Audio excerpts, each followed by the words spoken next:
Section F4 Circles. A circle is the set of all points in a plane that are a fixed distance r from a center hk. So we've got this thing labeled r, the distance from the center, because think of it as the radius. That is what we're measuring. We're measuring the length of the radius. And then that center hk will just be some ordered pair h and k. Now, if we know those two things, the standard form of the equation of a circle with the center hk and radius r is going to look like this. It's going to be, in parentheses, x minus h quantity squared plus, in parentheses, y minus k quantity squared, which is then equal to r squared. Now, this x and the y are going to always remain x and y. That's the variables that allow us to get this graph. H and k will be the center. Notice that this is minus h minus k, which means that if you look at the standard form of a circle, the equation of a standard form of a circle, it's always going to be opposite sign. All right, keep that in mind, opposites. So now we want to find the equation of a circle that has a radius of 4 and a center at -5, 2. Well, we have r, we have h, we have k. The equation for a circle is x minus h quantity squared plus y minus k quantity squared is equal to r squared. When we just replace everything and simplify.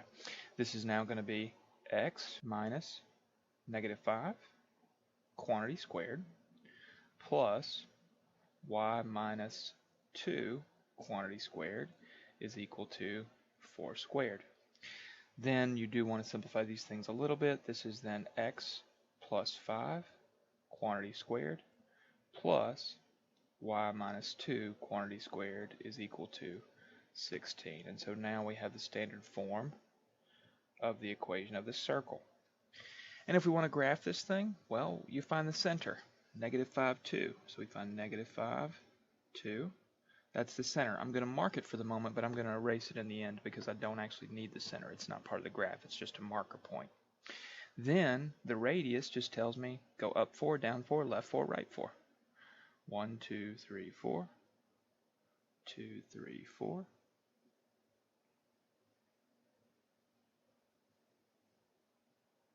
Then just complete the circle.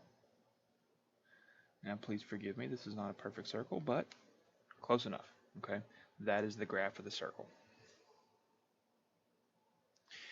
Now we have a circle, and so the first thing we want to do is we want to find the center of the circle. Well, how can we find the center? Well, notice something. We have these 2 points which are on the circle. Well, 4, 6, 11, 6. Well, they both have the same y value, which means that this thing right here is really what we would call a diameter. That's from end to end, right? And so if that's the case, then I just need to find the midpoint. So let's find the midpoint. So to find the midpoint, 11 plus 4 divided by 2, and 6 plus 6 divided by 2, which is going to simplify to be 15 halves, and 12 halves, which is 15 halves and 6. And so I've now found the center. The center is 15 halves, 6. Now we need to find the radius of the circle. Well, if I now know that this point right here is 15 halves, 6, now we need to find the radius of the circle, but to find the radius of the circle, you could pick either one of the endpoints on the circle and really just find the distance between that point and the center. I'm going to use the point 4, 6, and then of course the center, but you could use 11, 6 in the center just as well. So remember that our distance formula is equal to the square root of x sub 2, so 15 halves minus 4 quantity squared plus y sub 2, which is 6, minus y sub 1, which is 6, quantity squared. That's going to give me the square root of 15 halves. I need to make 4 a fraction, so that's 4 over 1. So to make it a common denominator of 2, I'm going to multiply by 2 over 2. That gives me 8 halves. So this is 15 halves minus 8 halves, quantity squared, plus, well, 6 minus 6 is 0, and 0 squared is 0, so this is plus 0, but we don't need to write that, so I'm just going to erase it. Then I've got 15 halves minus 8 halves. 15 halves minus 8 halves is going to give me 7 halves. So this is the square root of 7 halves squared. But square undoes square root, so now I know that the radius is just 7 halves. Alright, so now we've found our radius. Well, then if I want to write the equation of the circle in standard form, we have a center, HK, and we have a radius. So then the equation is x minus 15 halves, quantity squared, plus y minus 6 quantity squared is equal to 7 halves squared.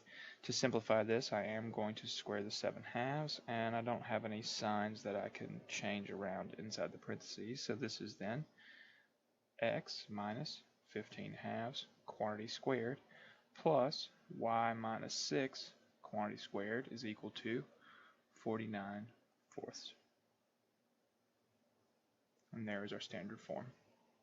The general form of the equation of a circle is going to look like this.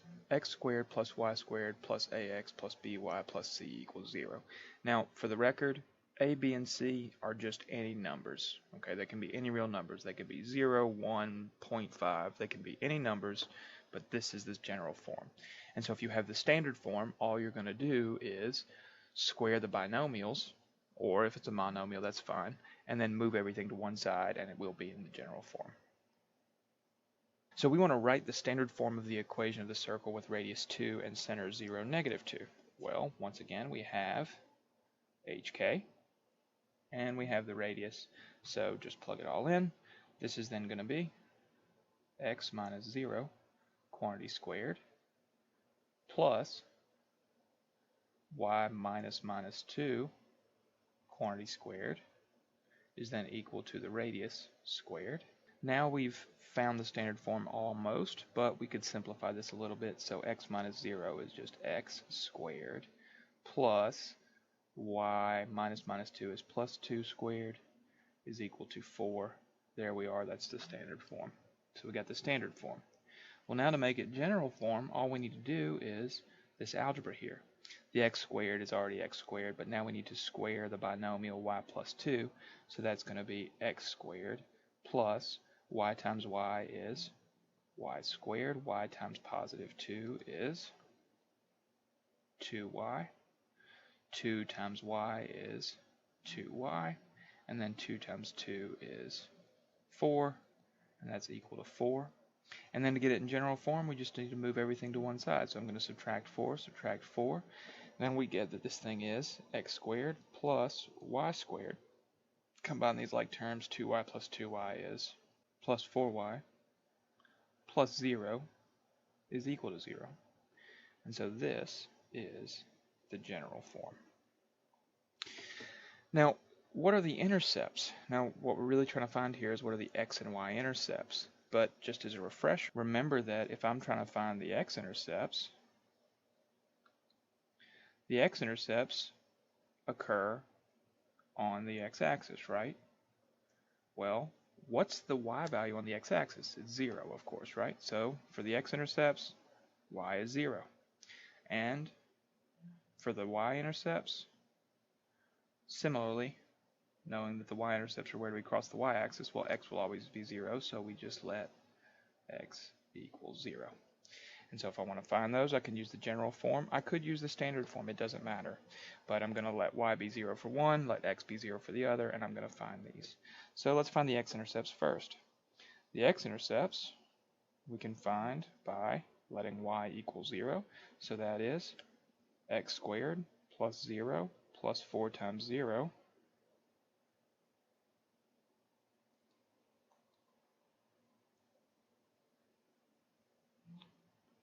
which is equal to 0, and then combine like terms as much as possible. This is then x squared is equal to 0. If I take the square root of both sides, the square root of 0 is still 0, so x will equal 0. So that tells me that the x-intercept is the ordered pair, 0, because we just found x to be 0, and we let y be 0, so that's 0, 0. Okay, so there's one of our intercepts. Then we need to find the y-intercepts. So to find the y-intercepts, let x be 0. So that's going to be 0 squared plus y squared plus 4y is equal to 0. Then I've got y squared plus 4y is equal to 0. So then I need to factor out that common factor of y times y plus 4 is equal to 0. Then use the zero product property, y equals 0, and y plus 4 equals 0. Then minus 4, we get that y will equal negative 4, and y will equal 0. But remember, we let x equal 0, so this one right here is the same as that one. Alright, so that's fine. But this other one, when we let x equal 0, we got y equals negative 4. So our other intercept is the value 0, negative 4. And so those are our two intercepts. We have our x-intercept and y-intercept 0, 0, and we have our y-intercept 0, negative 4. So two y-intercepts and one x-intercept. Then we just need to graph it, but you could go back to everything we knew before we even started writing the equations, which was the center was at 0, negative 2, so 0, negative 2. I'm going to use that as a marker. I'm going to come back and erase it later. And then we know the radius is 2, so you could go right 2, 1, 2, left 2, 1, 2, up 2, 1, 2, down 2, 1, 2. Now notice I'm then going to erase the center, and I'm going to complete my circle. But notice that when we graph this, our x and y intercept at the origin is here, our y intercept at negative 4 is here, and those were all our intercepts, so it confirms what we already knew. We need to find the standard form of the equation of a circle with center, negative 3, 4, and tangent to the line y equals 1. Alright, so I'm going to say let's start with a picture, because we're halfway there right now. But we still need to find the radius. That's the thing we're missing. And so let's draw what we know. If my center is at negative 3, 4, 1, 2, 3, 1, 2, 3, 4, if that's my center, and then I have a tangent line to the circle at the graph y equals 1, we graph y equals 1 looks like this. Tangent means that it touches the circle at that point. So if this is my center right here, then down here, this will touch the circle at one point, which means that I know that this point right here is really on the circle. And so if this is the center, this is going to be another point on the circle, and the truth is I now can find the radius. 1, 2, 3. So I just counted it. 1, 2, 3. My radius is 3. And I'm going to claim that at that point, we can finish this out. That is, the standard form of this equation is x minus 3 quantity squared plus y minus 4 quantity squared is equal to, we just found the radius to be 3 squared. And so then I can clean this up, and that is x plus 3 quantity squared plus y minus 4 quantity squared is equal to 9. Now, we found it already, and we got real lucky because this was an integer distance, a whole number. But let's pretend for a moment that we didn't have an easy to count point. Well, how do we find it? Well, then we just need to find the distance, right? And so then we could use the fact that the distance is equal to the square root of negative 3 minus this point that we found here, which is negative 3, 1. And so negative 3 minus 3 quantity squared plus the y values, which is going to be 4 minus 1 quantity squared, and that would be the square root of negative 3 plus 3, which is 0 squared, which is 0, plus 4 minus 1 is 3 squared, which means that this is then the square root of 3 squared, which is 3. And so either way, we found the radius to be 3.